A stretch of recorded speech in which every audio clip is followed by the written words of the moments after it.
മകളെ, ജെറുസലം വചന കൂടാരത്തിൽ നിന്നും 3 മിനിറ്റ് പ്രാർത്ഥനയ്ക്കായി നമുക്ക് ഒരുമിച്ച് ചേരാമല്ലേ?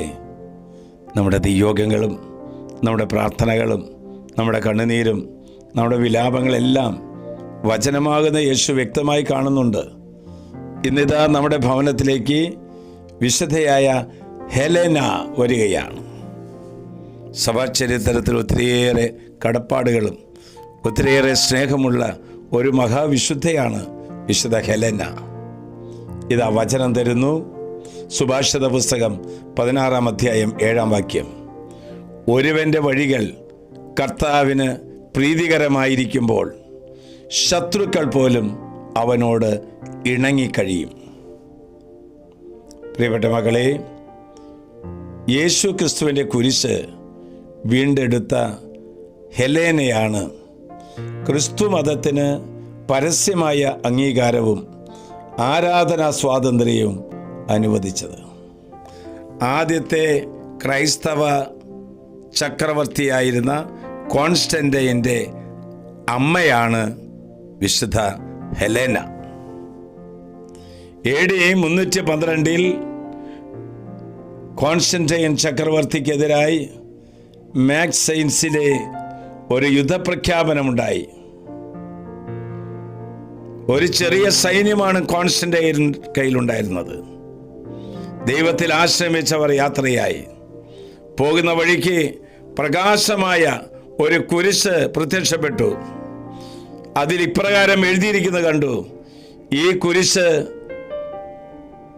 പ്രത്യക്ഷപ്പെട്ട് ഇങ്ങനെ അടയാളം കൊടുത്തു.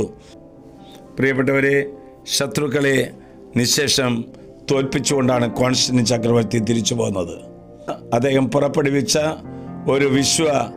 ഒരു പ്രഖ്യാപനത്തിൽ തൻ്റെ പ്രജകളെല്ലാം ക്രിസ്തുമതം സ്വീകരിക്കണമെന്ന് കോൺസ്റ്റന്റൈൻ നിർബന്ധിച്ചു. ഹെലേന രാജ്ഞി ഉന്നത പദവി എല്ലാം അവഗണിച്ച് സാധാരണ ജനങ്ങളോട് ചേർന്ന് ദൈവികമായ ശുശ്രൂഷയിൽ പങ്കെടുത്തു. രാജ്ഞിക്ക് ഉണ്ടായിരുന്ന പണവും അധികാരവും ദൈവമഹത്വത്തിനും സാധു സംരക്ഷണത്തിനുമായിട്ട് മാറ്റിവെച്ചു. അതുകൊണ്ട് അനാഥരുടെയും പീഡിതരുടെയും അമ്മയായി വിശുദ്ധ ഹെലേന അറിയപ്പെടാൻ തുടങ്ങി.